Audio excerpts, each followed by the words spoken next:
Hey, yo, what's the deal? That's your boy Tag from Pro Wrestling Tag. You know what I mean?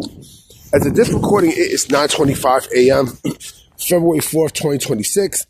Now, I mean, this is the first video of the day that I'm recording, but it's the second video for the channel for the day. And I want to bring up something very interesting that I don't think a lot of people are going to realize, okay?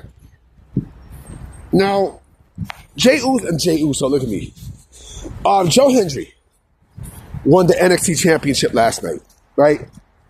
Which is great, you know, because I kind of felt like they could have pulled, they should have pulled the trigger on that when he was on the TNA contract, right? But in WWE's eyes, they was never gonna let a TNA talent get one of their belts, right?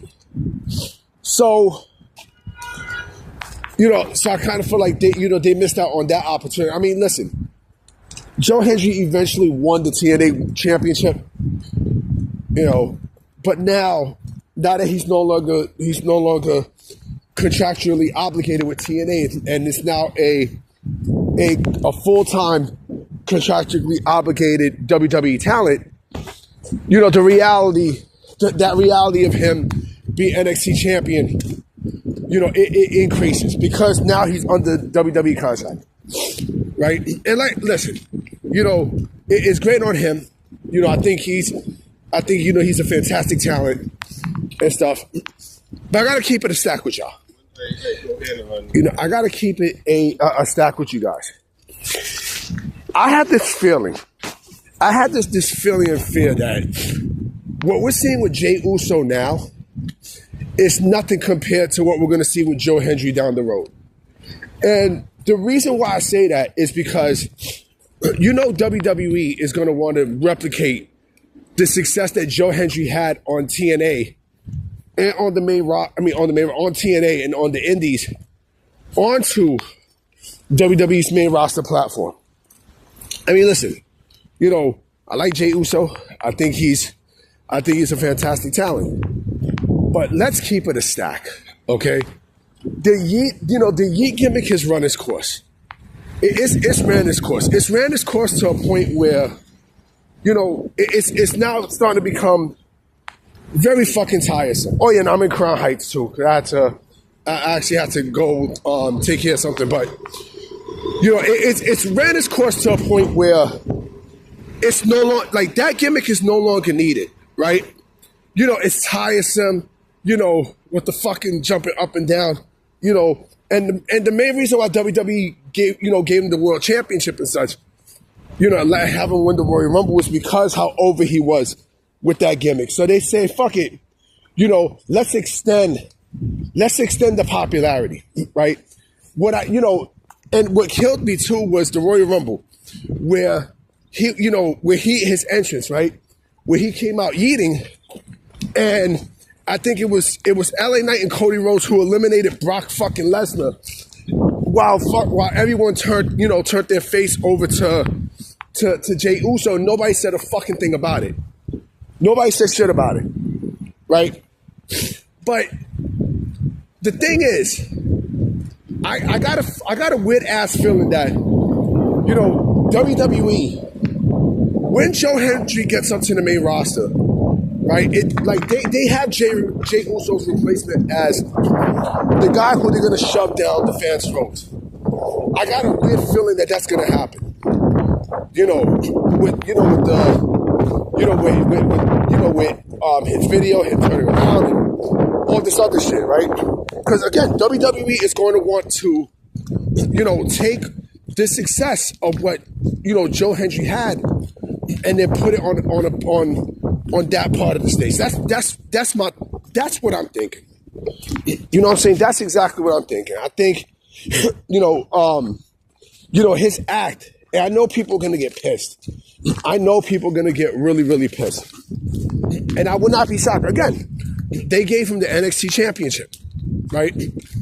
They gave Joe Hendry a championship that he should have won while under TNA. But I understand that WWE is not going to let a TNA talent get one of their bigger championships. I understand that, right? Unless they're under contract with them. But again, it makes me wonder. It legit makes me wonder if this is the plan that WWE is going to have. I think so. I think so. Because, like I said, Jey Uso's act, like I said, I think it's ran its course. It's definitely ran its course. And, the fact that WWE, stretched so long with it, I mean, it's crazy. It's really fucking crazy. I mean, in Saudi Arabia, you've seen that shit. But I think, and again, all this what all this really goes back to? Merch. It all goes back to merch. If you sell the most merch, or if you have a gimmick that sticks out, yeah, they're going to push the fuck out of you. And I think that's where the guilty pleasure that WWE has stems from. That's where it goes, succeeds with. That part alone, right? I understand, listen, they want to sell merch, great. They want to make money, great. Right? It's a business.